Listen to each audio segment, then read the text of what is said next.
Il est 20h, bienvenue sur BFM TV si vous nous rejoignez pour BFM News. Bonsoir à tous, bonsoir. Bonsoir Fanny, bonsoir à tous. À la une de l'actualité ce soir, un mort, 4 blessés et 2 ressortissants allemands portés disparus. On l'a appris ce soir, le bilan est lourd donc dans les Alpes après l'effondrement d'un bloc de glace dans le massif du Mont Blanc. Comment expliquer l'accident? On sera sur place dès le début de ce journal. À la une également, l'embrasement semble de plus en plus proche au Proche et au Moyen-Orient. Un membre du Hezbollah a été tué ce matin dans une nouvelle frappe au Liban. Le mouvement soutenu par le Hamas et l'Iran promet des représailles après les assassinats de hauts responsables la semaine dernière attribués à Israël. Nous ferons le point sur cette situation avec nos correspondants et nos invités. Et puis le Royaume-Uni face à une flambée de violences xénophobes. Près de 400 personnes ont été arrêtées ces derniers jours. Les autorités promettent la plus grande fermeté pour ramener l'ordre. Ces dernières heures, un nouveau palier a été franchi. Un foyer demandeur d'asile a été pris pour cible par une centaine de personnes.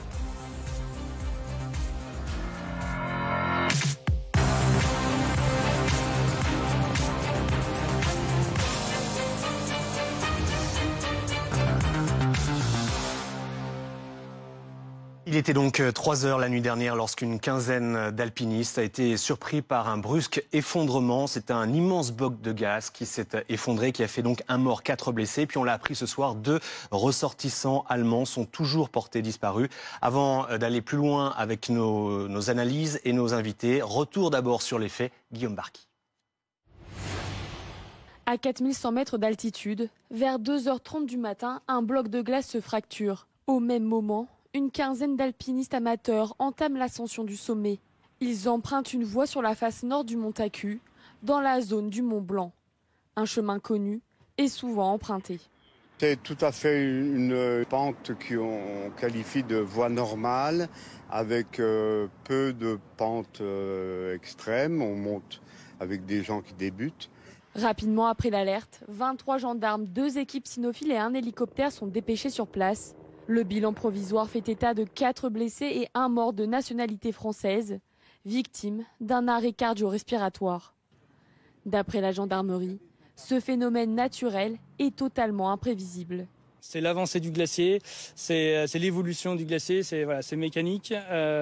C'est pas dû à la chaleur, c'est pas dû à la saison. Ça aurait pu se passer il y a 3 mois ou ça peut se passer dans 3 mois. C'est pas lié, on va dire, à la saisonnalité qu'on a actuellement. Les recherches ont pour le moment été interrompues. Le parquet de Bonneville a ouvert une enquête pour déterminer les circonstances exactes de l'accident. Et on en parle avec notre invité Sébastien Laurent. Bonjour, merci d'avoir accepté notre invitation. Vous êtes guide de haute montagne. On aimerait déjà comprendre ce qu'il s'est passé la nuit dernière. Déjà, en parlant de ce phénomène, cette chute de sérac, est-ce que c'est un phénomène fréquent? Comme ce qui a été dit par le gendarme précédemment, c'est tout à fait un phénomène récurrent à cet endroit, puisque on a vraiment des séracs qui ont toujours été présents sur cette voie normale. Le glacier, il faut imaginer ça comme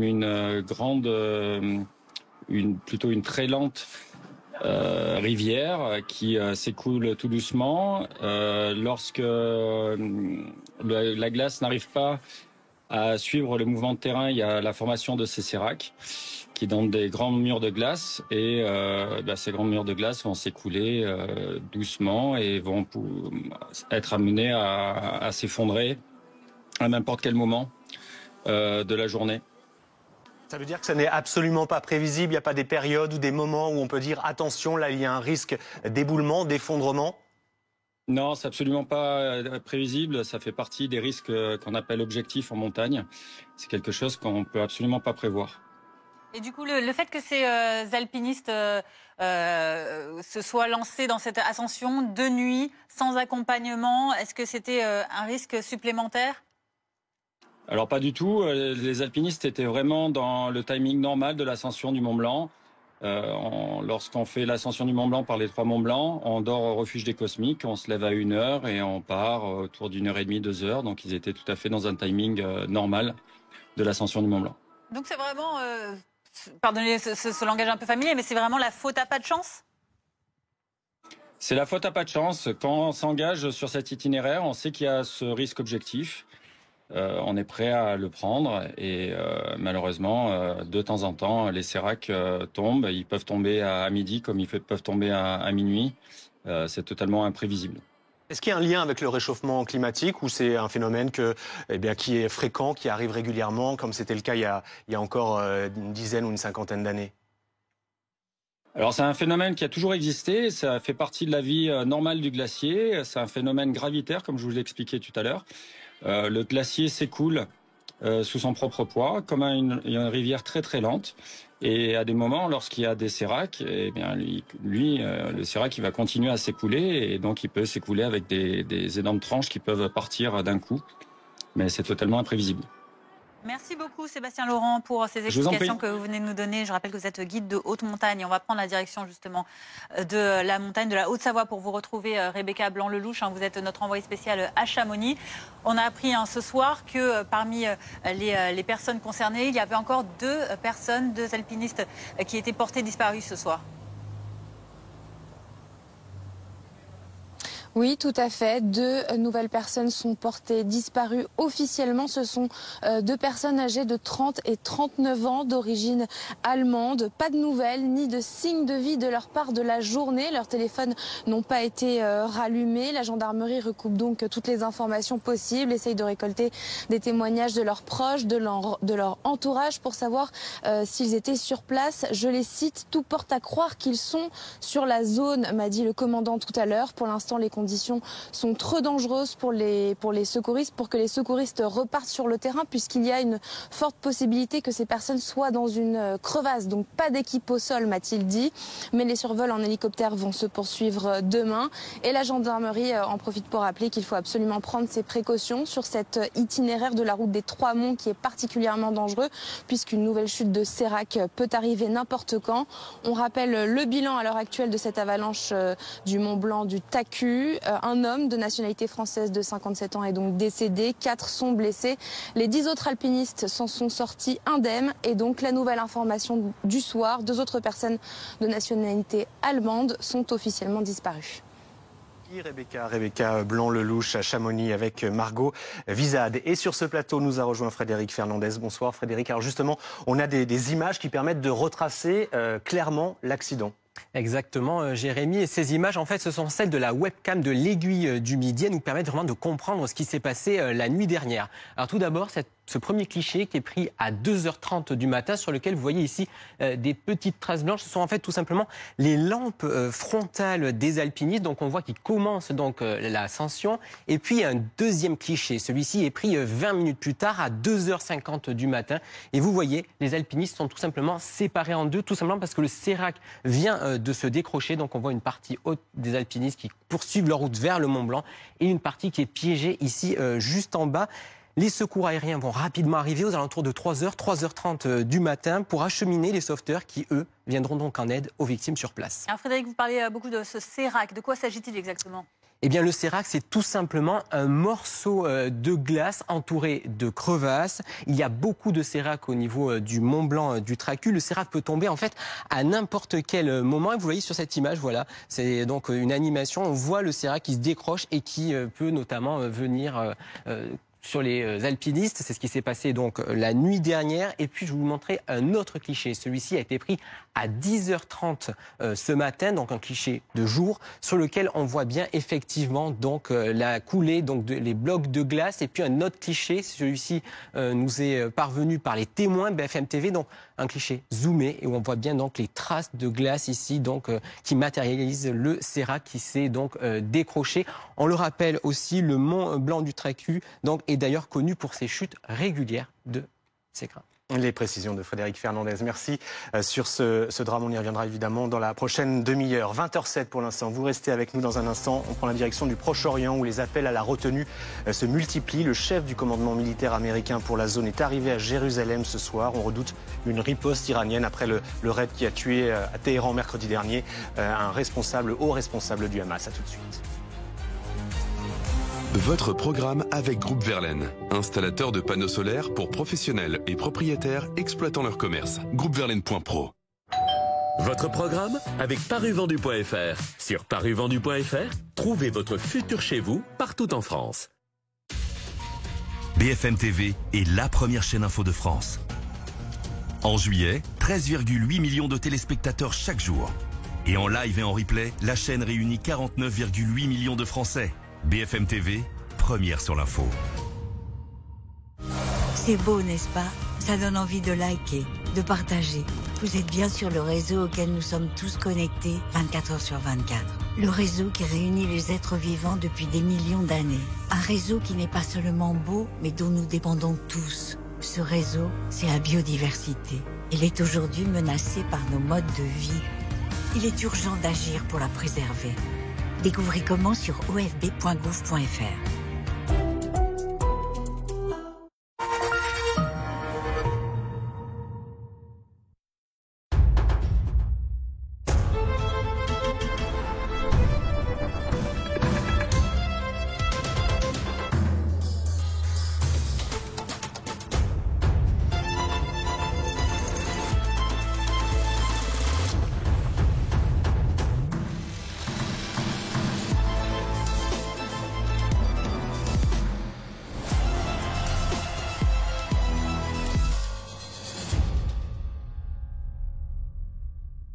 Collectionnez les grandes Ferrari F1 à l'échelle 1/24e. Le fascicule et la Ferrari de Leclerc, 14,99 € chez votre marchand de journaux et sur altaïa.fr.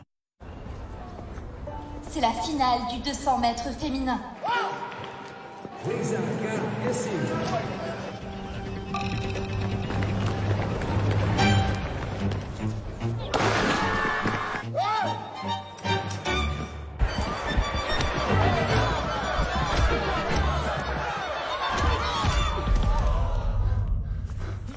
Nous sommes là à chaque étape. Toyota, start your impossible.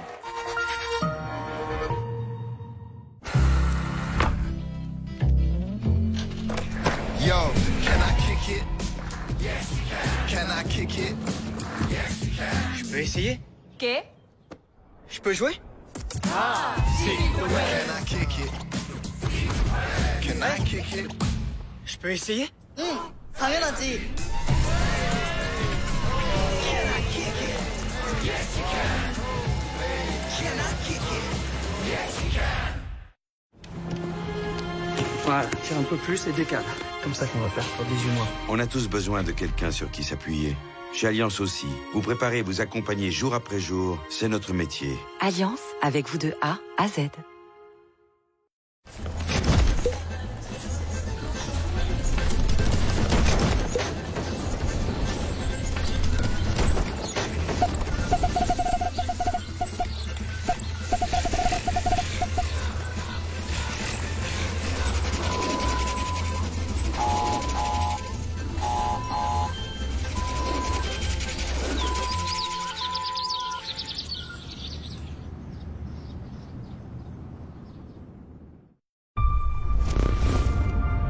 C'est la force des éléments, la puissance des courants, l'intensité des vents.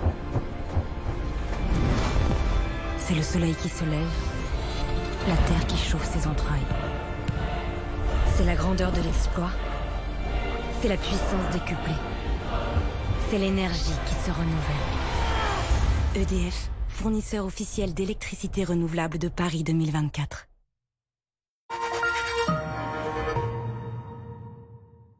Votre programme avec Groupe Verlaine, installateur de panneaux solaires pour professionnels et propriétaires exploitant leur commerce. Groupeverlaine.pro. Votre programme avec paruvendu.fr. Sur paruvendu.fr, trouvez votre futur chez vous partout en France.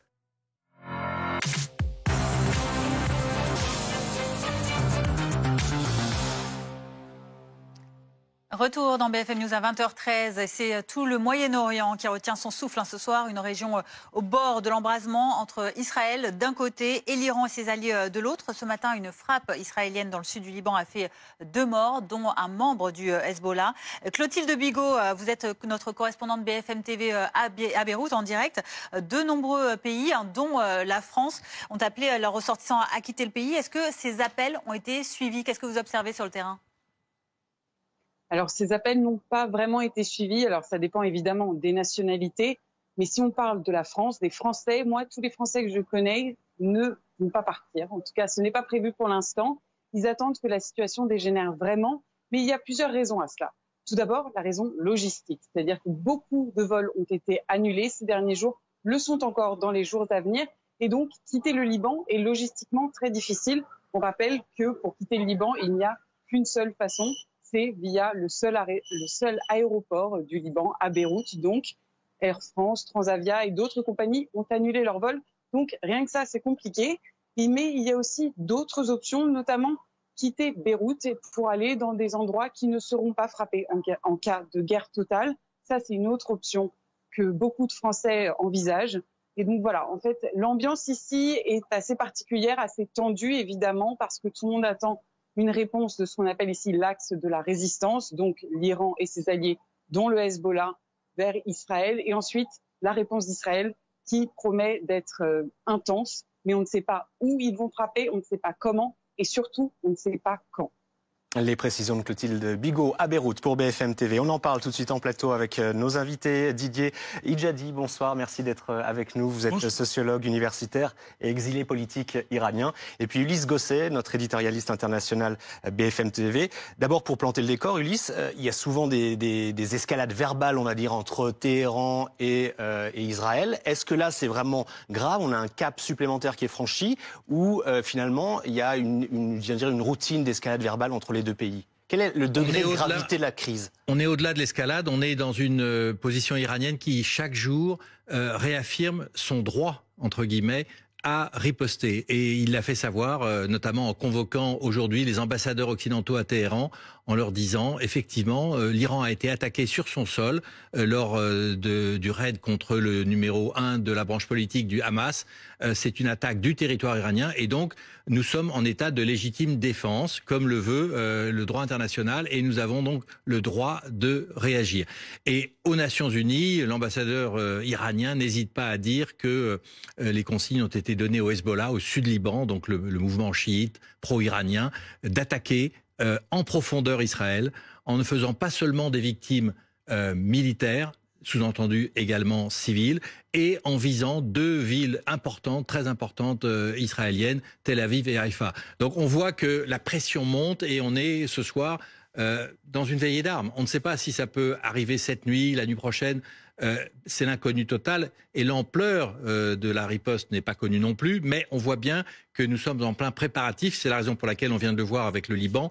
Les pays européens ou occidentaux demandent à leurs ressortissants de quitter le Liban au plus vite, parce que s'il y a une riposte majeure et plus forte que celle du mois d'avril dernier de l'Iran, eh bien ça risque d'avoir des conséquences, évidemment d'abord au Liban, bien entendu en Israël, mais dans toute la région, en Irak, et ça peut déstabiliser la région si effectivement il y a notamment beaucoup de victimes en Israël, ce que personne évidemment ne veut accepter. Et donc ce soir, ce qui est important aussi, c'est qu'il y a des grandes manœuvres diplomatiques, il y a des émissaires américains, européens, des appels téléphoniques. Le président de la République, Emmanuel Macron, a eu plusieurs entretiens téléphoniques avec les responsables de Jordanie, d'Arabie Saoudite, pour essayer de faire baisser la température, même si tout le monde est convaincu que cela ne portera pas ses fruits et qu'il y aura une riposte aérienne, mais au moins on essaye d'empêcher un embrasement régional.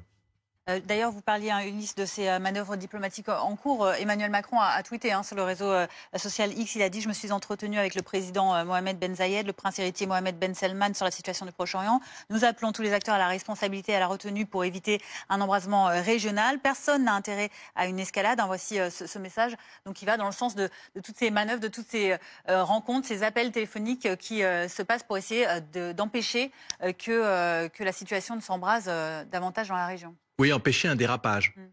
Joe Biden également. Ce dérapage, il pourrait aller jusqu'à où, en fait, pour qu'on comprenne bien quelle est la gravité si vous voulez, s'il y a une riposte iranienne directe, c'est-à-dire il y aura des frappes de missiles et de drones, s'il y a une riposte coordonnée avec le Hezbollah au sud Liban, il y aura des milliers de drones et de missiles qui seront lancés sur Israël. Et s'il y a en plus des tirs venant du Yémen, l'idée de saturer le dôme de fer, le fameux bouclier antimissile israélien qui est mis en place et qui est relativement efficace, mais ça ne suffira pas. Donc il faudra une coordination avec les États-Unis, qui est d'ailleurs prévue. Les Américains ont renforcé leur dispositif en Méditerranée avec des destroyers, des dispositifs antimissiles, un nouveau porte-avions. Et donc l'idée, c'est que il faut empêcher, quelle que soit la riposte, que Israël soit trop affecté et touché, et surtout qu'il y ait des victimes civiles. Parce que s'il y avait, imaginons le pire, un missile qui tombe sur un bâtiment où se trouvent des civils et qu'il y a des morts, eh bien,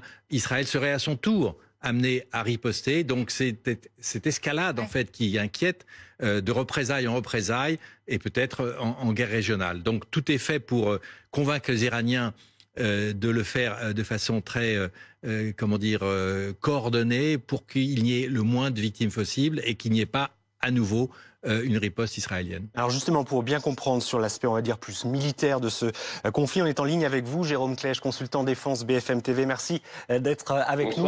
Pour comprendre, en gros, comment l'Iran peut frapper Israël. Est-ce qu'Israël a les moyens de se défendre? Quels seraient les scénarios possibles de cette riposte annoncée ou en tout cas présentée comme imminente? Ce qu'il faut bien comprendre, pour reprendre un petit peu les mots d'Ulysse, c'est que les marges de manœuvre en fait, de l'Iran sont extrêmement faibles, pour ne pas dire inexistantes aujourd'hui. Pourquoi? Parce que si elle riposte à la façon de ce qu'elle a fait les 13 et 14 avril avec des frappes massives de drones, de missiles balistiques, de missiles de croisière directement sur Israël, soit elle choisit dans une forme de concertation avec une sonde préalable, peut-être aussi des échanges avec les services de renseignement, de s'assurer qu'elle ne fera aucune victime et auquel cas elle ne sera pas convaincante et elle ne sauvera pas la face. Soit elle choisit d'avoir un impact supérieur à ce qui s'est produit les 13 et 14 avril, et auquel cas elle fera des victimes, mais elle s'expose évidemment à une escalade, parce que Benjamin Netanyahou, et c'est les craintes des États-Unis, a probablement dans l'idée de saisir l'occasion d'une escalade, sans doute pour occulter et faciliter la poursuite de la guerre sur Gaza. En tout cas, c'est ce que craignent les États-Unis, et les États-Unis, à l'heure actuelle, sont un peu pris au piège parce qu'ils savent qu'ils seront obligés en cas d'escalade de défendre Israël quoi qu'il arrive.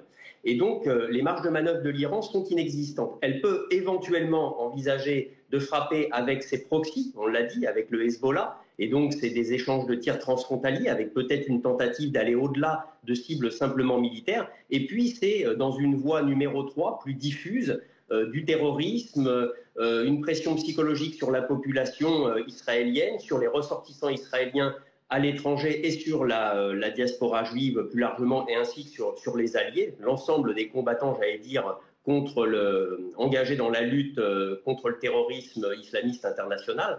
Voilà un petit peu les choix qui s'offrent à elle. Mais en réalité, tout impact qui serait un tant soit peu significatif risque d'être lu comme un casus belli par Benjamin Netanyahou et risque d'engager finalement une riposte israélienne très forte qui du coup en fait obligera les États-Unis à entrer finalement en guerre.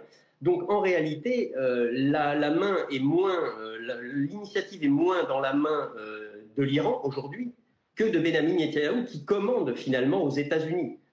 Si Benjamin Netanyahou estime qu'une escalade est souhaitable dans la région, alors l'Iran ne peut absolument pas frapper et elle devra finalement renoncer. Et c'est inenvisageable, eu égard au fait qu'elle doit, comme nous le disions, sauver la face. Et inversement, s'il estime qu'une escalade n'est pas nécessaire pour pouvoir continuer à mener son agenda contre le Hamas et à Gaza, alors une marge de manœuvre extrêmement étroite existe pour l'Iran. Et la seule possibilité pour les Américains, finalement, d'avoir à nouveau leur mot à dire contre Benjamin Netanyahou dans cette situation, je rappelle que les tensions sont extrêmes entre le président Joe Biden et Benjamin Netanyahou, eh bien la seule possibilité pour les Américains, c'est d'exercer une dissuasion telle sur l'Iran qu'il pousse l'Iran, finalement, à renoncer, et c'est ce qui se passe dans un premier temps, à renoncer à sa riposte. On voit bien que l'Iran ne cesse de déléguer, même si Anthony Blinken a dit hier lors du G7 qu'elle frapperait vraisemblablement sous 24 heures. Mais l'idée, c'est d'amenuiser d'une façon considérable la riposte de l'Iran, sans pour autant lui faire perdre la face. Et finalement, le temps joue pour cette désescalade. Didier Idjadi, justement, je voudrais faire réagir à ces propos. On le disait, si Israël décide d'attaquer l'Iran notamment, l'Iran va devoir sauver la face, c'est ce qu'on disait. Comment est-ce qu'elle ne pourra pas se dédier, elle sera obligée de rentrer dans ce conflit pour ne pas perdre la face vis-à-vis de la population? Exactement. La situation iranienne, elle est la suivante. Le régime se trouve dans une situation paradoxale. À la fois, du point de vue idéologique et religieux, doit répondre, riposter, et donc effectivement envoyer ses missiles vers Israël. Dans quelle dimension, ça reste encore jusqu'à maintenant, de toute façon, manque d'informations, on ne sait pas, mais je parle de la volonté. Mais en même temps, ce régime-là, il est dans ses contradictions internes, c'est-à-dire au sein des forces militaires, il y a des problèmes. Actuellement, il y a un certain purge en cours également. Donc, le régime n'est pas très à l'aise avec l'état actuel de ses forces armées, là. Et troisième point, au niveau international, il y a beaucoup de pression pour empêcher le régime iranien par des moyens différents, à la fois diplomatiques, politiques, etc. Mais également, je vous dis la chose suivante. Depuis ce matin, je regardais effectivement, par exemple, la production et l'exportation du pétrole iranien a atteint un niveau sans précédent, c'est-à-dire depuis 6 ans. Cela veut dire quoi? Implicitement, cela veut dire qu'effectivement, ce sont des Américains qui pratiquement facilitent encore, malgré les échanges particuliers entre la Chine et puis le régime iranien, mais malgré cela, il y a aussi donc des sanctions américaines. Et que par conséquent, vu tous ces problèmes, toutes ces contradictions, le régime, effectivement, veut attaquer, mais pas dans le cadre d'une guerre prolongée. Non pas dans un engagement très très fort vis-à-vis effectivement sur le plan politique et militaire. Et d'autre part, il y a encore une autre dimension, c'est en interne, c'est-à-dire la population en interne également. Croyez-moi que la population actuelle, la grande partie de la population, bon, elle continue à vivre comme tous les jours là. Il y a une partie minoritaire, ce sont des partisans du régime. Eux, ils veulent absolument que le régime fasse quelque chose là. Pour eux, c'est effectivement le régime a été humilié sévèrement et c'est pas tolérable. Et enfin, la troisième partie de la population, eh bien, des gens qui sont très contents effectivement quand le régime effectivement est en situation d'échec. Et également, l'assassinat de Haniyeh a été applaudi largement par cette partie donc de la population, et en disant qu'effectivement, Haniyeh n'est pas notre ami, il est plutôt notre ennemi. Donc, il est l'ami donc du régime. Et que pour ces contradictions internes dans la société iranienne également, le régime iranien, il est dans ces contradictions. Comment agir? Ça prend encore du temps. Alors, vous restez avec nous sur ce plateau. On va remercier Jérôme Klech, notre consultant défense, qui était en ligne tout à l'heure avec nous. Et on va prendre la direction d'Israël. On était à Beyrouth il y a quelques minutes. En Israël, on retrouve notre envoyée spéciale, Élise Phillips. Bonsoir, Élise. On l'a dit, hein, beaucoup de déclarations très menaçantes. Benjamin Netanyahou, notamment, qui assure que son pays fera face à l'Iran, je cite, et à ses sbires sur tous les fronts. Sur place, dans la vie quotidienne, en Israël, est-ce qu'on ressent d'une manière ou d'une autre cette tension, cette escalade verbale et ce risque de riposte iranienne imminente? Oui, bien sûr, les Israéliens ressentent depuis une semaine cette tension dans l'air, même si la vie continue de se mener assez normalement. Ici, il n'y a pas de restriction de circulation, pas de consignes de sécurité particulières. Les commerces sont fermés, l'aéroport aussi, les commerces sont ouverts, l'aéroport aussi. Donc, à première vue, le quotidien n'a pas changé, mais bien sûr, dans l'esprit des Israéliens, au jour le jour, on pense à cette escalade qui pourrait dégénérer dans les prochains jours. Et il y a, face à cette situation, deux types de réactions. On a des gens qui sont inquiets et qui préfèrent anticiper pour être mieux préparés quand cette riposte arrivera. Tout à l'heure, on a rencontré un homme qui s'appelle Gil, qui habite depuis 50 ans en Israël, donc qui connaît très bien le pays et qui a déjà vécu ce genre de situation. Et lui, il nous a dit clairement qu'il avait préparé quelques affaires, notamment des packs d'eau, un petit peu de nourriture, de la lumière aussi, pour pouvoir faire face si jamais la situation dégénérait et qu'il devait passer quelques heures dans un abri. Et puis, il y a un autre type de réaction. Ce sont les gens qui sont plus fatalistes et qui préfèrent pour le moment ne pas y penser. Une dame tout à l'heure qui s'appelle Nelly nous a raconté qu'elle avait même arrêté de suivre les informations parce que c'est trop fatigant, trop stressant psychologiquement. On a donc ces deux types de réactions ici dans la population israélienne, ces gens qui nous racontent leur quotidien depuis une semaine. Dans tous les cas, bien sûr, pour le moment, la situation reste calme. Hier, le porte-parole de l'armée israélienne a annoncé que la population serait informée dès que les choses évolueraient. Donc tant qu'il n'y a pas d'annonce officielle de la part du gouvernement ou de Tsahal, on reste sur un statu quo. Merci pour ces précisions, Élise Phillips, en direct de Tel Aviv avec Théo Touché pour BFM TV. Guillaume Ancel nous a rejoint. Bonjour. Vous êtes ancien officier de l'armée française et écrivain. On aimerait revenir sur cette situation militaire et ces menaces réciproques. Est-ce que d'un côté, l'Iran a les moyens de frapper Israël et de l'autre côté, comment Israël pourrait se défendre ? C'est vrai que c'est toujours extrêmement désagréable de s'attendre à être bombardé. Et vous l'avez très bien rappelé dans votre sujet. Pour la population israélienne, ça fait maintenant 5 jours qu'elle se demande à quel moment l'Iran voudra châtier Israël, puisque c'est le terme qu'ils utilisent. Il faut se rappeler que l'Iran est fragile et que Netanyahou aussi. Ce qui fait que si l'Iran veut châtier Israël, moi j'ai entendu aujourd'hui de leur déclaration du ministère des Affaires étrangères qu'ils allaient plutôt essayer de se garder de déclencher une guerre régionale. Et que par ailleurs, Netanyahou a reçu un message très dur de Kamala Harris lors de son dernier voyage à Washington. Donc je ne serais pas étonné qu'il y ait une attaque finalement relativement limitée contre Israël, mais qui par contre visera des cibles à haute valeur ajoutée, des cibles symboliques, par exemple des hommes du pouvoir ou des installations du pouvoir israélien, puisque c'est bien en réplique au fait que les Israéliens aient réussi à éliminer le chef du Hamas alors qu'il était présent à une cérémonie officielle à Téhéran. Mais on n'est pas du tout au stade d'une préparation d'une guerre totale par le Hezbollah à la frontière du Liban. Donc ce qu'on attend bien sûr maintenant, c'est de savoir quel type de frappe, sachant que Israël dispose de ce qu'on appelle vulgairement le dôme de fer, qui est un parapluie antiaérien qui n'a jamais été étanche et qui pourrait être saturé par une attaque assez sournoise, qui n'a pas été le cas en avril quand l'Iran avait lancé 300 drones et missiles contre Israël, mais avec des profils de vol très simples. Là, il pourrait utiliser des attaques beaucoup plus vicieuses, avec des profils de vol sophistiqués, c'est-à-dire des missiles qui changent de type de trajectoire pendant leur trajet, et puis d'autre part, plusieurs vagues de missiles qui pourraient laisser penser qu'on est passé à côté d'une première frappe, et puis la renouveler dans les jours qui viennent. Voilà. Oui, Israël peut être touché. Non, pour moi, il ne devrait pas y avoir de dégâts considérables. J'espère qu'on passera ensuite à une phase d'apaisement dans la région, ce que tout le monde attend, et en particulier dans la guerre contre Gaza. Alors on parlait tout à l'heure des initiatives diplomatiques avec vous, Ulysse, beaucoup d'appels à la retenue, à la désescalade. Qui a la clé diplomatique? Est-ce qu'il y en a une dans ce conflit? Qui peut retenir Téhéran ou Jérusalem?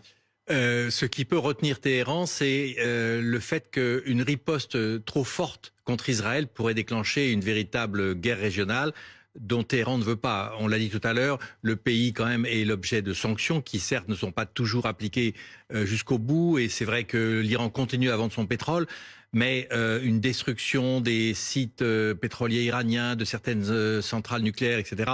Bref, une attaque massive d'Israël contre l'Iran aurait des conséquences très négatives pour le régime qui est déjà soumis à une opposition forte. Il faut rappeler que l'Iran vient de connaître une élection présidentielle avec l'élection d'un réformateur, l'idée étant d'apaiser quelque peu les tensions qui sont vives.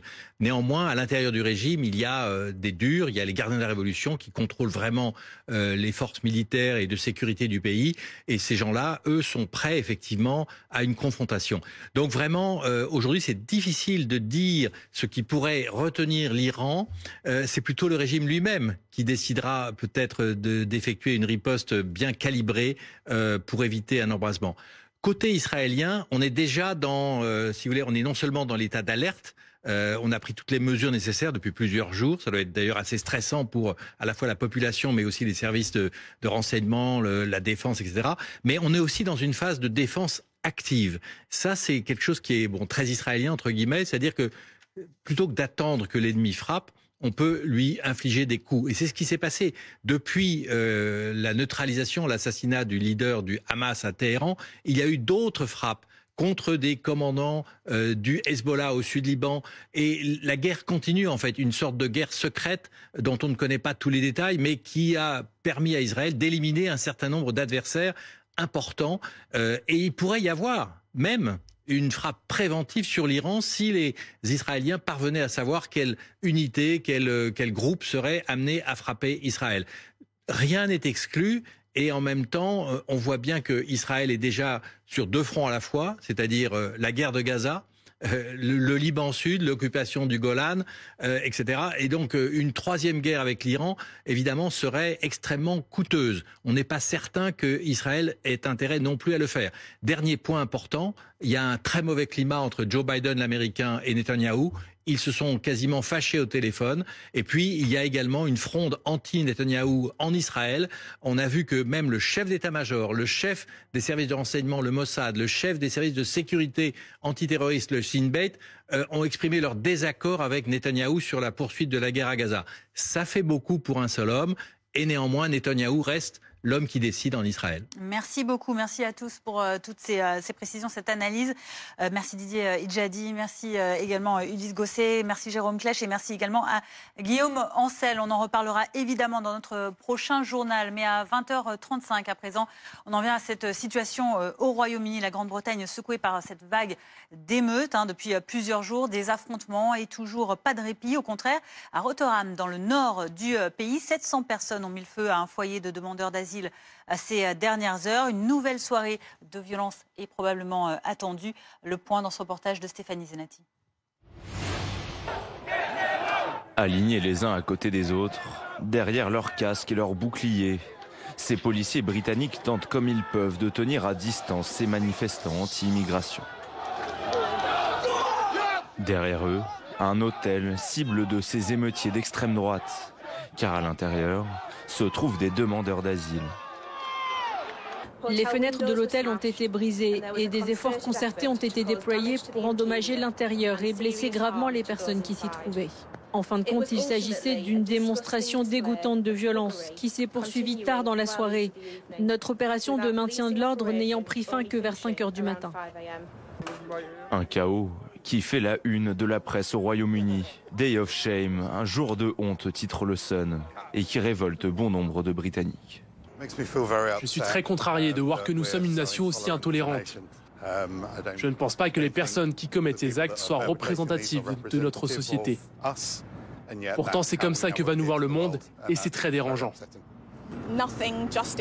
Rien ne justifie ce type de violence contre des innocents.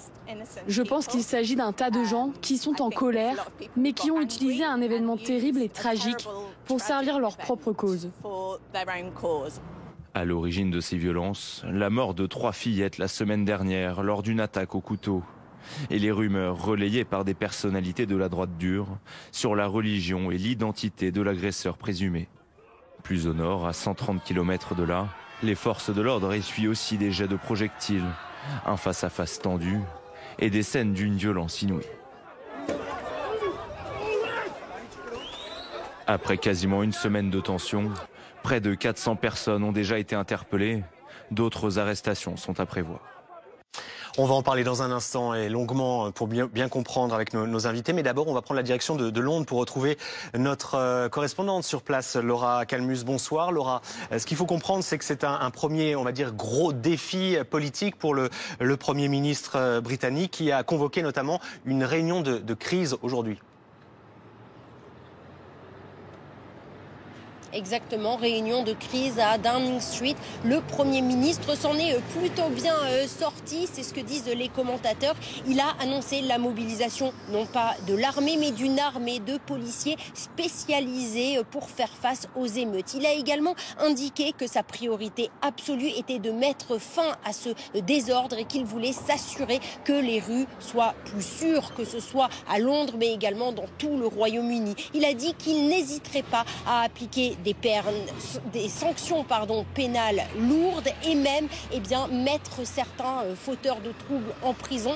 Il s'en est également pris aux réseaux sociaux. Il a expliqué que les appels à la violence en ligne constituaient également un délit et qu'il fallait respecter la loi partout dans les rues et également sur Internet. Je vous propose d'écouter le Premier ministre.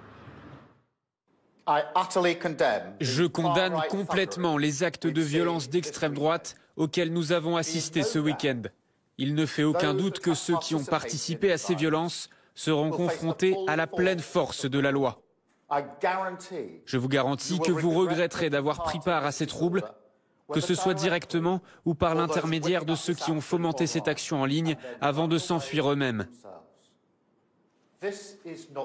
Ce n'est pas une manifestation, c'est du banditisme organisé et violent qui n'a pas sa place dans nos rues ou sur Internet.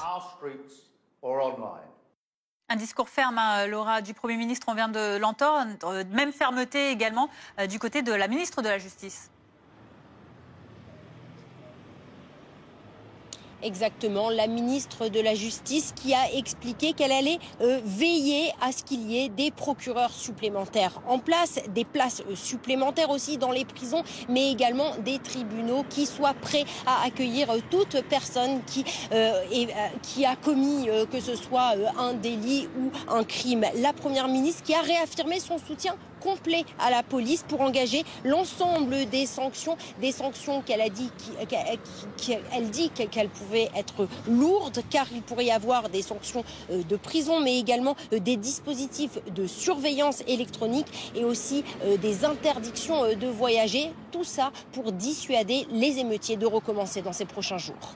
Merci Laura. Laura Calmus, notre correspondante BFM TV à Londres. On en parle tout de suite avec vous, Emmanuel Casajus. Bonsoir, merci d'être en direct sur BFM TV. Vous êtes chercheur en sociologie, spécialiste des mouvements d'extrême droite. Alors c'est vrai qu'on est un peu surpris par la durée et la violence des images que l'on voit de ces attaques, notamment contre des foyers de demandeurs d'asile. Est-ce qu'on sait qui est derrière ces violences? Est-ce qu'il y a des organisations, des partis qui, on va dire, orchestrent ces violences qui touchent plusieurs villes, une dizaine de villes, plus d'une dizaine de villes dans le nord du pays notamment?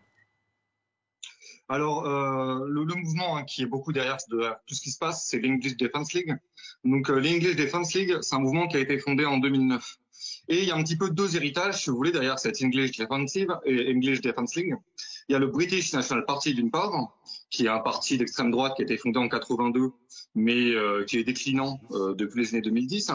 Et déjà, ce British National Party traînait cette image un petit peu de troublemaker, comme ça a été dit, de voyou. C'est même des mots qu'avait employé Nick Griffin, donc qui a été un des dirigeants de ce British National Party, pour dénoncer l'image que ses prédécesseurs avaient laissée de ce parti. Il parle d'un parti, il dit une image de voyou, loser et de fauteur de troubles, troublemaker. Donc ça, d'une part, il y a donc ce British National Party qui est donc un de ces partis dont l'English Defence League a hérité, mais aussi un autre mouvement qui s'appelle Casual United. Et casual, c'est un mot peu connu en France, c'est un synonyme plus ou moins de hooligan, pour le dire très vite. C'est un style vestimentaire qui est lié au hooliganisme, pour être plus précis. Donc Casual United, c'est un mouvement qui est né dans les tribunes de foot, avec comme idée d'unir les tribunes de foot contre le djihad. C'est leur propre mot.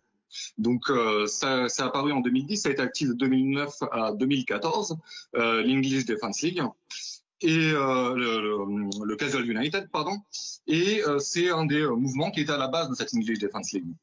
Alors si on regarde un petit peu qui sont les gens de cette English Defence League, il y a ce Tommy Robinson qui a beaucoup appelé ces derniers jours à l'action. Alors Tommy Robinson, c'est du coup le leader de l'English Defence League, mais c'est pas son vrai nom. Son vrai nom, c'est Stephen Yaxley Lennon. Donc pourquoi est-ce qu'il a pris comme nom Tommy Robinson? En fait, il a repris le nom d'un hooligan historique des années 80 qui s'appelait Tommy Robinson, qui a écrit sur son expérience de la violence dans le foot notamment. Et voilà, donc ce Stephen Yaxley Lennon a repris ce nom Tommy Robinson en référence à ce hooligan célèbre. Et lui-même n'est pas exempt de telles actions, car en 2005, il a été condamné à 1 an de prison pour une agression d'un policier. En 2011, à 12 mois de sursis pour des faits de hooliganisme et à 3 ans d'interdiction de stade, et depuis pour des faits d'escroquerie. Donc cet aspect voyoucrate, troublemaker, elle est très présente, on va dire, dans l'extrême droite britannique, qui d'une part a des partis conservateurs très à droite, mais en termes de forces qui viennent vraiment de l'extrême droite, qui sont héritiers des mouvements fascistes d'après-guerre, ils n'ont jamais vraiment réussi à se dédiaboliser. Et ça donne ce qu'on voit aujourd'hui, c'est-à-dire des mouvements qui sont assez forts dans la rue, qui ont beaucoup de membres, qui sont capables, alors on va savoir qui sont exactement ces gens qui ont été attrapés, mais voilà, qui sont capables de faire des émeutes, de les tenir, de combattre des policiers, parce que derrière, il y a toute une culture beaucoup plus forte du football et de la violence qu'en France. Merci beaucoup pour cette analyse très détaillée, Emmanuel Casajus, chercheur en sociologie et spécialiste de l'extrême droite. On y reviendra dans notre prochain journal. À présent, on part aux États-Unis où la semaine s'annonce cruciale pour Kamala Harris, la candidate démocrate à la présidentielle de novembre, qui va entamer dès demain une série de meetings dans 7 États hautement stratégiques. Mais d'ici là, elle doit annoncer le nom de son colistier, Sonia Dridi. Vous êtes notre correspondante à Washington. Parmi les candidats potentiels, favoris, un nom ressort du lot, celui du gouverneur de Pennsylvanie, Josh Shapiro. Quels sont ses atouts ? Oui, alors Josh Shapiro, 51 ans, père de 4 enfants, est très populaire dans son État, la Pennsylvanie. Or, la Pennsylvanie, c'est vraiment un État clé avec ses 19 grands électeurs. C'est vraiment un État que les démocrates doivent remporter pour pouvoir gagner l'élection. On sait notamment que Joe Biden soutient en privé Shapiro. Il serait fan de Shapiro selon ses proches conseillers. Donc, c'est vraiment une personnalité qui est plutôt très populaire au sein du Parti démocrate. Toutefois, il est plutôt critiqué au sein de la gauche progressiste, notamment pour son soutien quasi inconditionnel à Israël dans la conduite actuelle de la guerre à Gaza. Alors on sait que Kamala Harris est notamment conseillée pour faire ce choix par son mari, mais aussi son beau-frère qui fait partie de son équipe de campagne. Et selon nos dernières sources, on devrait avoir le nom de ce fameux colistier dans les prochaines heures ou demain matin au plus tard. L'annonce se fera sur les réseaux sociaux. Sonia Dridi, correspondante BFM TV à Washington. Merci. Toujours en plateau avec nous, Ilus Gosset, éditorialiste maison. Juste un éclairage qu'il faut comprendre, c'est que la désignation du colistier, c'est tout sauf une formalité. Il y a un examen extrêmement poussé pour choisir celui ou celle, a priori ce sera celui qui accompagnera Kamala Harris dans cette campagne. Absolument. L'objectif, c'est de trouver la faille qui pourrait être évidemment mise en valeur lors de la campagne après la Convention démocrate. Et donc, tout est fait pour vraiment passer au scanner la vie du candidat au poste de vice-président. Alors là, il y a 3 finalistes, mais chacun doit répondre à des centaines de questions sur leur vie amoureuse, sur leurs finances, sur leurs études, sur éventuellement leur participation à des enquêtes policières. On examine leurs revenus, évidemment. On veut savoir s'ils ont eu des aventures extramaritales ou pas. On veut savoir vraiment tout ce qu'ils ont fait dans leur vie.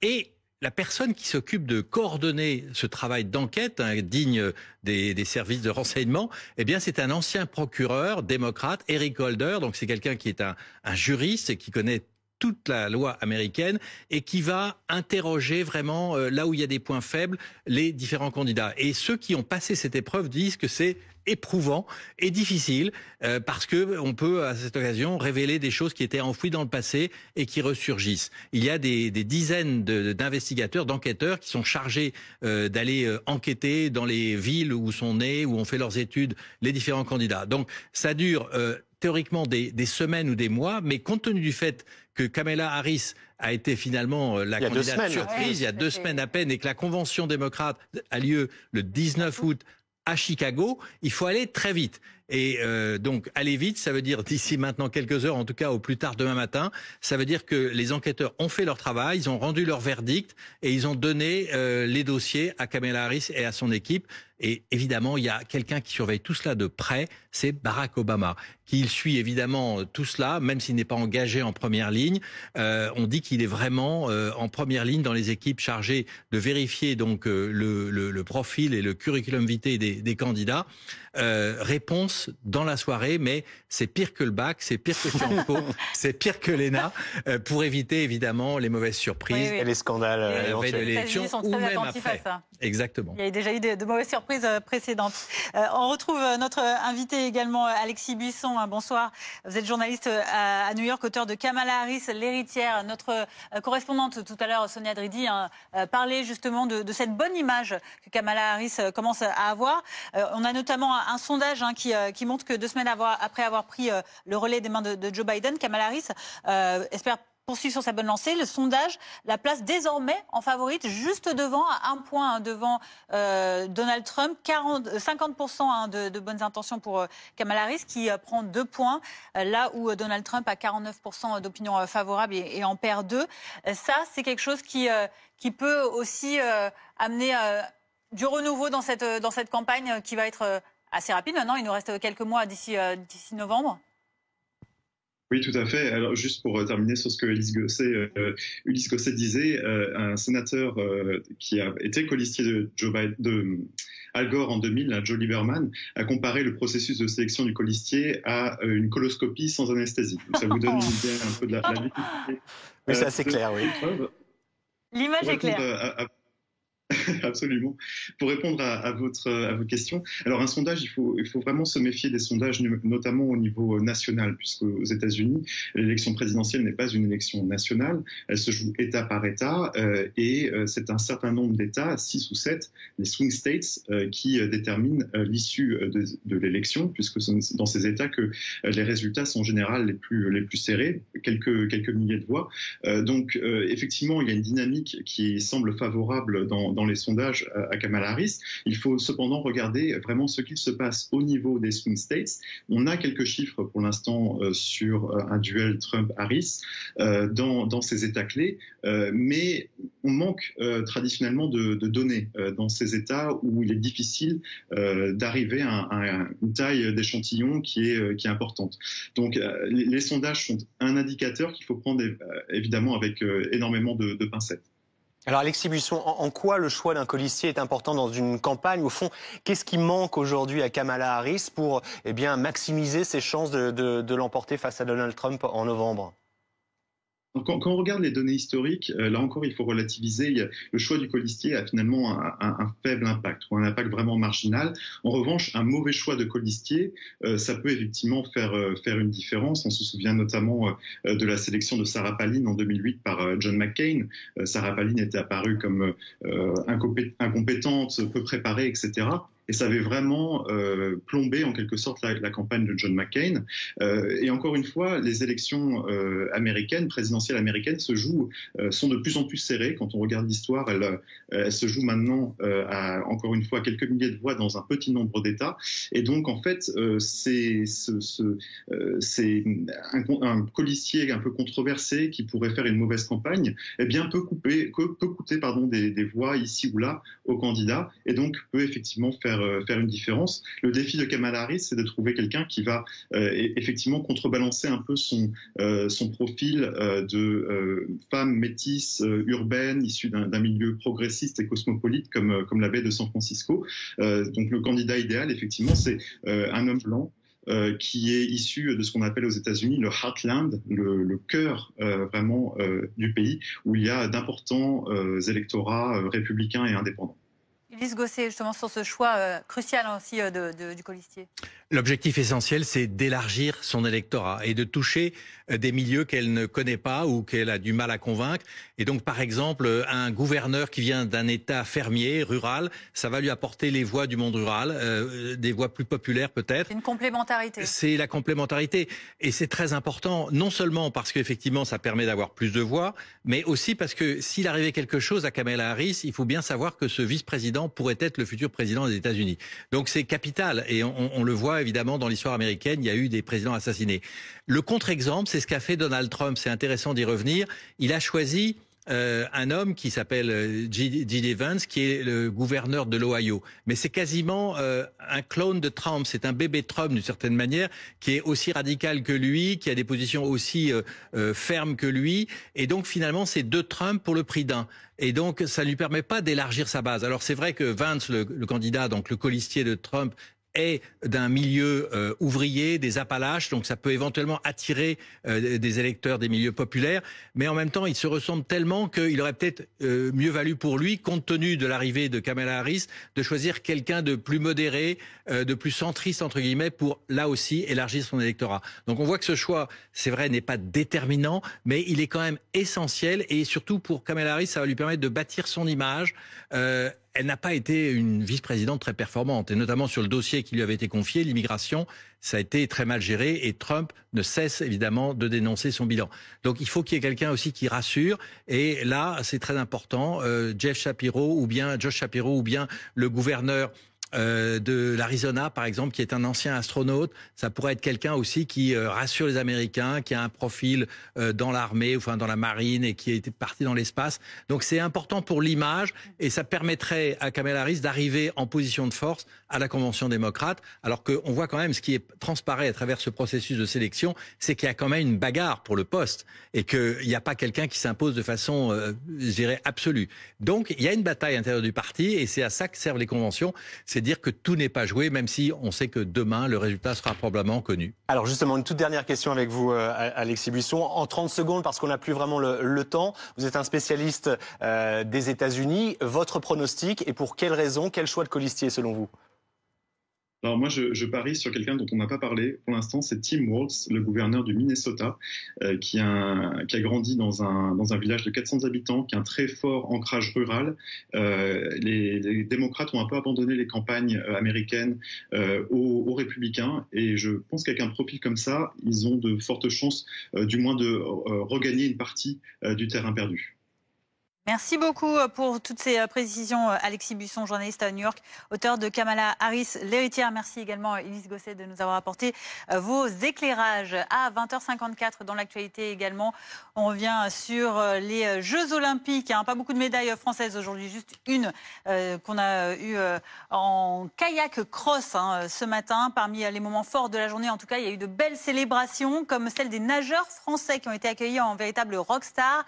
En début de soirée, c'était au Club France, dans le nord de Paris, Johan Doyle-Brouard, Maxime Grousset, Florent Manodou et évidemment, vous le voyez sur ces images, Léon Marchand, acclamé par la foule, venu compact, sous le soleil cet après-midi. Écoutez, celui qui était évidemment le plus attendu par les supporters. Bilan presque parfait pour moi, très positif. En termes d'équipe de France déjà, on a été super. Franchement, on a une belle génération, on a réussi à construire quelque chose depuis 3-4 ans. Et individuellement, franchement, c'est top. Je ne m'attendais pas à ça. 4 médailles d'or, c'est plus que ce que je rêvais. 20h55, BFM News. Dans un instant, on revient sur l'effondrement qui a fait un mort, 4 blessés et 2 personnes toujours disparues ce soir dans les Alpes.